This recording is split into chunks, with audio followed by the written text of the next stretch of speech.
നമ്മളുടെ വീടിൻ്റെ നികുതി അടക്കേണ്ട സമയമൊക്കെ നമ്മൾ എപ്പോഴും ഓർമ്മ വെച്ചെന്ന് വരില്ല, എപ്പോഴും നമ്മൾ മറന്നു പോകുന്നൊരു സംഭവമാണ്. അപ്പോൾ നമുക്ക് നമ്മളുടെ മൊബൈലിൽ തന്നെ ഇരുന്നിട്ട് ഓൺലൈനിൽ എങ്ങനെ നമ്മളുടെ ബിൽഡിങ്ങിൻ്റെ ടാക്സ് അടക്കാം എന്നുള്ളൊരു ചെറിയൊരു വീഡിയോ ആയിട്ടാണ് ഞാൻ വന്നത്.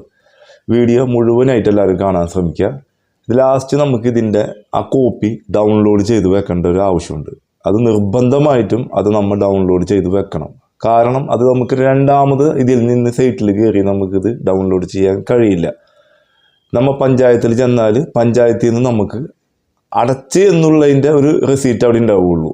കാരണം നമുക്കിതിൻ്റെ സർട്ടിഫിക്കറ്റ് നമുക്ക് പഞ്ചായത്തിൽ നിന്ന് കിട്ടുന്നതല്ല. അപ്പോൾ നമ്മൾ ഒരു കാരണവശാലും ഈ കാര്യം മറന്നു പോകരുത്. വീഡിയോ മുഴുവനായിട്ട് കാണാൻ ശ്രമിക്കുക. വീഡിയോ കണ്ട് ഇഷ്ടപ്പെട്ടാൽ നിങ്ങളുടെ ഫ്രണ്ട്സിനും വീട്ടുകാർക്കൊക്കെ ഇതൊന്ന് അയച്ചു കൊടുക്കുക.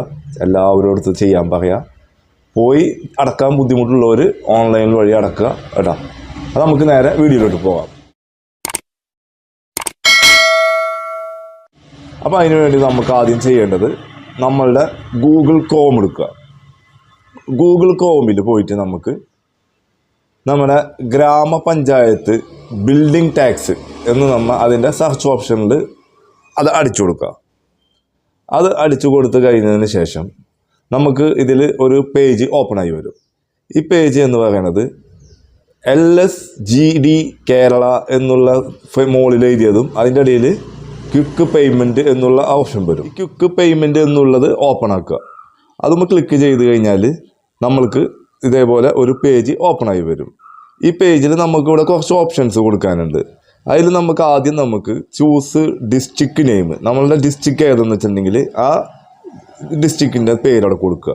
ഇപ്പോൾ എൻ്റെതെന്ന് പറയുമ്പോൾ അത് തൃശ്ശൂരാണ്. അപ്പോൾ ഞാൻ തൃശ്ശൂർ ഡിസ്ട്രിക്ട് കൊടുക്കും. ലോക്കൽ ബോഡി ടൈപ്പ് ഏതാണ് നമ്മുടെ മുനിസിപ്പാലിറ്റി, കോർപ്പറേഷൻ, ഗ്രാമപഞ്ചായത്ത്. ഇപ്പം എൻ്റെത് ഗ്രാമപഞ്ചായത്ത് കൊടുത്തിട്ടുണ്ട്.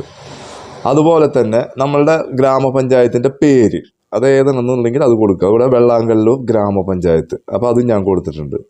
ഇനി നമ്മളുടെ ഏതാണ് വർഷം ഉണ്ടാവും അത് നമുക്ക് തന്നിക്കണ ആ പേപ്പറിലുണ്ടാവും. എൻ്റെത് 2013 അത് കൊടുത്തിട്ടുണ്ട്. പിന്നെ എൻ്റെ വാർഡ് നമ്പർ വന്നിട്ട് ഞാനിവിടെ വാർഡ് നമ്പർ ഏതാണെന്ന് വെച്ചാൽ അതവിടെ കൊടുക്കുക. പിന്നെ ഡോർ നമ്പർ എന്ന് പറയുന്നത് നമ്മളെ വീടിൻ്റെ നമ്പറാണ്. അപ്പോൾ വീടിൻ്റെ ഫ്രണ്ടിൽ തന്നെ അടിച്ചിട്ടുണ്ടാവും, ഒരു പഞ്ചായത്തിൽ നിന്ന് ഒരു സ്റ്റിക്കർ അടിച്ചിട്ടുണ്ടാവും. അപ്പോൾ ആ നമ്പറോട് എഴുതി കൊടുക്കുക. പിന്നെ സബ് നമ്പർ എനിക്ക് കിട്ടിയിട്ടില്ല, അതുകൊണ്ട് ഞാനിവിടെ എഴുതിയിട്ടില്ല, അതിൻ്റെ ആവശ്യമില്ല. ഇങ്ങനെ ഒരു പേജ് ഓപ്പണായി വന്ന് അപ്പോൾ എനിക്ക് അടക്കാനുള്ളത് 448 രൂപയാണ് എനിക്ക് അടക്കാനുള്ളത്. അപ്പോൾ നമ്മളുടെ പേര് കാര്യങ്ങൾ എല്ലാം ഇവിടെ ചെക്ക് ചെയ്യുക, എല്ലാം ക്ലിയർ ആണോ എന്ന് നോക്കുക.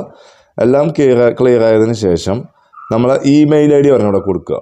അപ്പോൾ എൻ്റെ ഇമെയിൽ ID ഇവിടെ കൊടുത്ത് അത് കഴിഞ്ഞതിന് ശേഷം അതിൻ്റെ താഴെ മൊബൈൽ നമ്പർ നമ്മൾ അടിച്ചു കൊടുക്കുക. ആ മൊബൈൽ നമ്പർ അടിച്ചു കഴിഞ്ഞതിന് ശേഷം താഴെ കാണുന്ന ആ ഈ ലെറ്റേഴ്സ് അതിൻ്റെ താഴെ കാണുന്ന ആ ലിസ്റ്റിൽ ആഡ് ചെയ്ത് കൊടുക്കുക.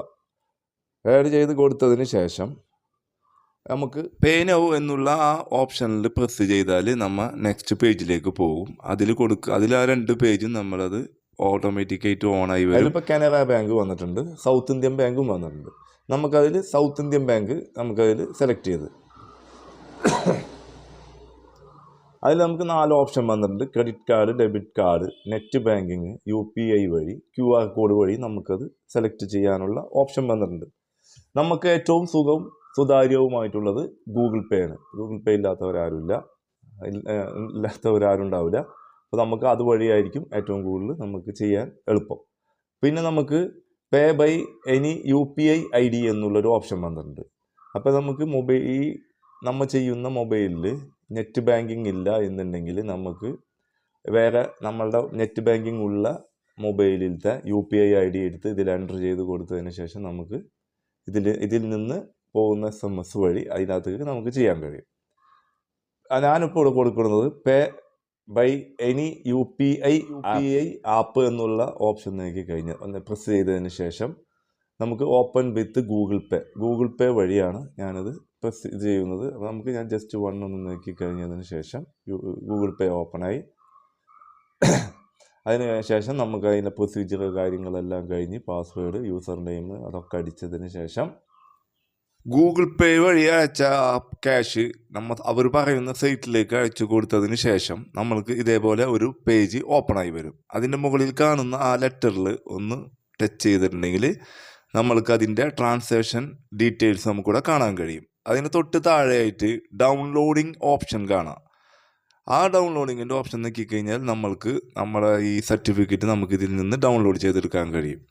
കൂടാതെ നമ്മൾക്ക് അതിൻ്റെ ഈ പേജിൻ്റെ താഴെ കാണുന്ന ഷെയർ ബട്ടണിൽ ഒന്ന് പ്രസ് ചെയ്തിട്ടുണ്ടെങ്കിൽ നമുക്ക് നമ്മളുടെ വാട്സപ്പ് വഴി ആർക്ക് വേണമെങ്കിലും നമുക്ക് ഈ സർട്ടിഫിക്കറ്റ് നമുക്കത് PDF ആയിട്ട് സെൻഡ് ചെയ്യാൻ കഴിയും. വീഡിയോ ഉപകാരപ്പെട്ടെങ്കിൽ മറ്റുള്ളവർക്കൊന്ന് ഷെയർ ചെയ്ത് കൊടുക്കാനും സപ്പോർട്ട് ചെയ്യാനും മറക്കരുത്. ഇതുപോലുള്ള നല്ല നല്ല വീഡിയോസുമായി ഞാൻ ഇനിയും വരാം. ഓക്കെ.